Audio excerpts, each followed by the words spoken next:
छुरी बन कांटा बन ओ माई सन, सब कुछ बन किसी का चमचा नहीं बन। छुरी बन कांटा बन ओ माई सन, सब कुछ बन किसी का चमचा नहीं बन। ये गाना मैं सुन रहा था, शायद आप लोगों ने भी सुना होगा, शायद ना सुना हो। नहीं सुना है तो सुनिए, बड़ा ही मजेदार गाना है। नमस्कार, मैं हूं रमन रमगाई, स्वागत है आपका चंपी कॉर्नर में। तो कहते हैं हम आपको कि यहां पर खबर सुकून देती है और खबरों की ऐसी चंपी की जाती है कि मुंह से सच निकलता है। तो ये सुकून देने वाली खबर है, साथ ही साथ बहुत ही शांतिपूर्ण तरीके से ये खबर आपको बताई जाएगी और ये पूरा वीडियो देखते हुए आपको लगेगा कि जैसे हल्की हल्की कोई चंपी कर रहा है खबर की, और खबर खत्म होने के बाद सुकून ही मिलेगा, सुकून के अलावा कुछ नहीं मिलेगा। दरअसल मैं बहुत दिनों से राहुल गांधी की भारत जोड़ो यात्रा देख रहा था, जो पूरे साउथ में गई और बहुत ही शानदार तस्वीरें वहां से आ रही थी। कभी किसी छोटी बच्ची के साथ राहुल गांधी की तस्वीर, किसी बुजुर्ग के साथ राहुल गांधी की तस्वीर, कभी दौड़ लगाते राहुल गांधी, कभी सर पर टीका लगाए हुए राहुल गांधी, कभी मां के पांव के फीते बांधते हुए राहुल गांधी। बहुत शानदार तस्वीरें आई और मेरा भी दिल मचल रहा था कि एक बार तो जरूर मैं इस भारत जोड़ो यात्रा में शामिल होना चाहता हूं। मैं देखना चाहता हूं कि आखिर ये जो बदले बदले से राहुल गांधी नजर आ रहे हैं, ये वाकई में कितना असर लोगों के दिलो दिमाग पर डाल रहे हैं। अब मेरे को मौका मिला मध्य प्रदेश में, जी हां, खरगोन से राहुल गांधी की यात्रा की एंट्री होती है और जहां वो जाने वाले थे, जहां मैं भारत जोड़ो यात्रा से जुड़ा, वो बेहद ही ऐतिहासिक जगह है। वो था टांटिया मामा का गांव। टांटिया मामा के बारे में शायद हम लोगों से बहुत लोगों ने नहीं सुना होगा और उस जगह जाने का मुझे मौका मिला। अब हो सकता है कांग्रेस के समर्थक या राहुल गांधी के समर्थक इस बात के लिए मुझे घेरने की कोशिश करें, क्योंकि मैं सच बोलूंगा, सच के अलावा कुछ और नहीं बोलूंगा कि मैंने उस रैली में क्या महसूस किया, क्या मैंने देखा। आप नाराज हो सकते हैं, आप मुझे ट्रोल भी कर सकते हैं, लेकिन सच सुनिए, क्योंकि अगर आप सच सुनेंगे तो इसका फायदा आगे होने वाला है। बात को आगे बढ़ाएं, लेकिन पहले ये वीडियो जरूर देखिएगा और प्लीज ये वीडियो पूरा देखिएगा, जरूर देखिएगा, फिर आगे बढ़ते हैं। जो आपसे लड़ रहा है उसकी शक्ति को आप अपनी कैसे बना सकते हो। जैसे आरएसएस आप पर आक्रमण करता है और वो पूरा अपनी एनर्जी डालता है, तो उस एनर्जी को आप कैसे उनके हाथ से लेकर अपनी बना सकते हो। तो ये प्रिंसिपल डेमोन्स्ट्रेट करने के लिए मैंने इनको कहा था, तो अभी मैं आपको डेमोन्स्ट्रेट कर देता हूँ। हाँ या कम बैठ जाओ, इस पे बैठ जाओ। नाउ आप रोकने की कोशिश करो, ठीक है। Can't be done. Now I'm going to tell him how to position himself to take the other person's energy from them. Okay? So open your legs out and now sit down. Okay? Now what I want you to do is, I want you to, instead of keeping it like this, I want you to bend it like this. Yeah. Now lift your head. Yeah. You come. Now what I want you to do is, I want you to put your hand on your shoulder. Now what you have to do, remember, you have to push the hands up. That's the most important thing. Okay. Now you start pressing and you look up and you push up. Look up and with this, push up with both these. Okay. लगाओ, आप 3 लग जाओ. Okay, go. What is going on? Oh my God! So much of energy and Push.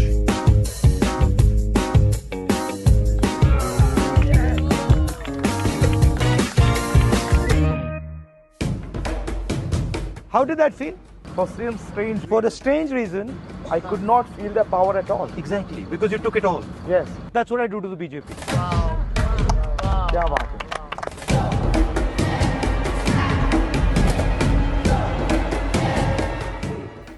तो चलिए, ये 1 minute का लगभग video था, ये आपने देखा और ये देख के आपको क्या लगा? ये देख के मुझे तो ये लगा कि जैसे कोई पीआर एजेंसी ने ये सिखाया हो कि इस तरह की एक्सरसाइज करनी चाहिए, क्योंकि जब बड़े बड़े मार्केटिंग की क्लास होती हैं या फिर कॉर्पोरेट की क्लास होती हैं तो इस तरह के खेल बड़े खिलाए जाते हैं। आप में से बहुत से लोग जो कॉर्पोरेट से जुड़े हैं वो जानते हैं कि इस तरह के जो मोटिवेशनल स्पीकर्स हैं उन्हें बुलाया जाता है, इस तरह का पूरा माहौल सजाया जाता है और इस तरह के खेल करवा के आपको बताया जाता है कि आपके अंदर कितना कॉन्फिडेंस है। लेकिन जब बात देश को लीड करने की आती है, जब बात देश की मुख्य विपक्षी पार्टी को लीड करने की आती है, तो ये गिमिक काम नहीं करते, ये खेल काम नहीं करते, तब आपको सीधा जनता से जुड़ना होता है। अब राहुल गांधी की भारत जोड़ो यात्रा में मैं मध्य प्रदेश में शामिल हुआ, टांटिया मामा के गांव में शामिल हुआ और वहां देखा मैंने कि वाकई में वो एक वीआईपी यात्रा है। बड़े बड़े जो ट्रॉलार्स थे, जो बड़े बड़े कंटेनर वहां थे, वो पहले पहुंच गए थे, पूरी तैयारियां वहां हो चुकी थी, सुरक्षा के पूरे पुख्ता इंतजाम वहां थे, जो कि बेहद जरूरी है, वो होना चाहिए। लेकिन ऐसा लगा कि सब कुछ पहले से तैयार किया गया राहुल गांधी को दिखाने के लिए, यानी जो तुमको हो पसंद वही बात कहेंगे टाइप से हर चीज को सजा दिया गया। हर चीज उनके आने से पहले ही तैयार थी कि राहुल गांधी जी को यह देखना है, उन्हें उससे ये बात करनी है, और जो सुरक्षा कर्मी हैं उनके साथ जब राहुल गांधी आगे जाएंगे तो ये लोग आगे जाएंगे मुस्कुराते हुए तस्वीर खिंचवाएंगे। तो क्या राहुल गांधी भारत जोड़ो यात्रा में असली भारत को देख पा रहे हैं? मुझे लगता है नहीं देख पा रहे हैं। वो मैं इसलिए कह रहा हूं क्योंकि जब मैं भारत जोड़ो यात्रा में जा रहा था तो मुझे भारत दिखा उस आदिवासी बाबा के डांस में जो कि थिरक रहा था। मुझे भारत दिखा बंजारों की उस टोली में जो कि अपना घर एक जगह से दूसरी जगह लेकर जा रहे थे। मुझे भारत दिखा उस किस्सा गो आदमी में जो हर चाय की दुकान में मिलता है। यकीन नहीं होता? सुनिए। कौन गिरा था यहाँ पे वो जय गिर गया था। कौन सा जय? जय वो शोले में जय नहीं था, वो गब्बर सिंह ने उनका पीछा कर रहा था, तो जय यहाँ पे गिर गया था। वो वीरू गिर गया था, सॉरी वीरू गिरा था। और जय ने पूछा था भाई ये कैसे हुआ, तो ये पन्नामा से कलंका के गड्ढों में गिरा था वो। मुझे भारत दिखा टांटिया मामा के गांव में उस छोटी सी चुलबुली बच्ची के चेहरे में जो अपने छोटे से प्यारे से डॉग के साथ मुस्कुरा रही थी। मुझे भारत दिखा राहुल गांधी ने जहां टांटिया मामा के मूर्ति पर पुष्प अर्पित किए, वहीं बगल में उन्हीं के कुटुंब का एक परिवार रहता है। उसी परिवार के लोगों से बात करने में मुझे पता चला कि 15 सालों से ही टंटिया मामा के बारे में बात होनी शुरू हुई। उससे पहले टंटिया मामा को बुला दिया गया था। हुआ कब से हुआ कि लोग जानने लगे टंटिया मामा को? जब से कि भाई सरकार के भी कान में आवाज कब से हुआ ये बदलाव? ये तो 15 साल हो गए। 15 साल से मतलब लोग कहने लगे कि टंटिया मामा का बलिदान याद करना चाहिए। हाँ, वो जब आए सामने कि भाई टंटिया मामा ने ये काम किया, 15 साल से चर्चा में आए। खुद राहुल गांधी ने कहा कि आज जब मैंने टांटिया मामा के बारे में पढ़ा, तो इससे पहले आपने टांटिया मामा के बारे में क्यों नहीं पढ़ा? इसलिए नहीं पढ़ा क्योंकि कभी बताया ही नहीं गया कि टांटिया मामा कौन थे, टांटिया मामा ने क्या किया। और आज भी शायद बहुत कम लोग जानते हैं कि वो जननायक थे। वो सिर्फ आदिवासी समाज के नायक नहीं थे, वो पूरे देश के नायक थे। उन्होंने अंग्रेज सरकार की चूल हिला दी थी।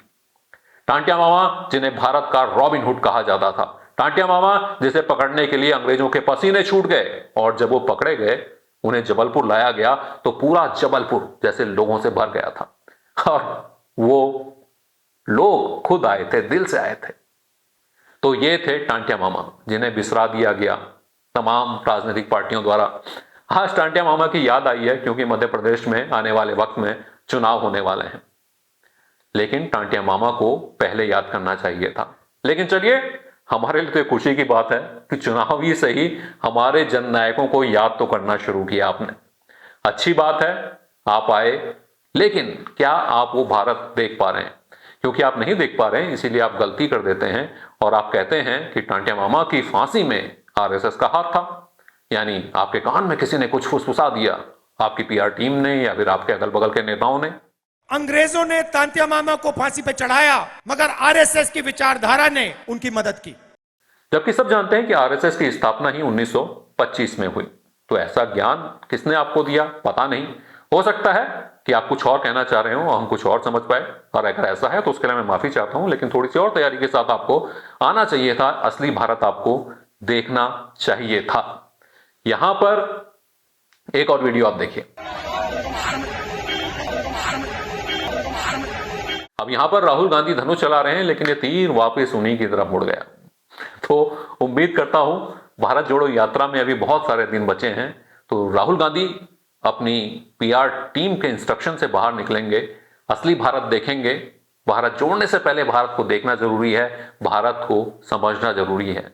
क्योंकि जब आप सवाल उठाते हैं तो सवाल आपकी तरफ भी उछाले जाने लगे कि क्या राहुल गांधी को याद है 3 दिसंबर 1984 की वो घटना जब भोपाल में हजारों लोगों की लाशें बिछ गई थी। क्या आपको याद है उस वक्त देश का प्रधानमंत्री कौन था, मध्य प्रदेश का मुख्यमंत्री कौन था, और उसका जो गुनहगार था वो कहां गया, कैसे गया, किसकी मदद से गया? तो ये तमाम सवाल आपकी तरफ उछाले जाने लगते हैं। तो उम्मीद तो यही करूंगा कि भारत जोड़ो यात्रा में अभी वक्त बहुत है, अभी कुछ और राज्यों में जाने वाली है, तो राहुल गांधी भारत से जुड़ेंगे, भारत की आत्मा से जुड़ेंगे, क्योंकि भारत जोड़ने की बात करने से पहले भारत को देखना, समझना और जानना जरूरी है। तो आप जो लोग राहुल गांधी के समर्थक हैं, आप जो लोग कांग्रेस पार्टी के समर्थक हैं, बातों को अन्यथा ना लें, बातों की सच्चाई को समझें और इस सच्चाई को राहुल गांधी जी की तरफ पहुंचाने का कष्ट कीजिए, क्योंकि वो देश की सबसे बड़ी विपक्षी पार्टी के नेता हैं और उनके ऊपर बहुत बड़ी जिम्मेदारी है, क्योंकि एक मजबूत विपक्ष एक अच्छे लोकतंत्र की, स्वस्थ लोकतंत्र की निशानी होता है, उसके लिए जरूरी होता है।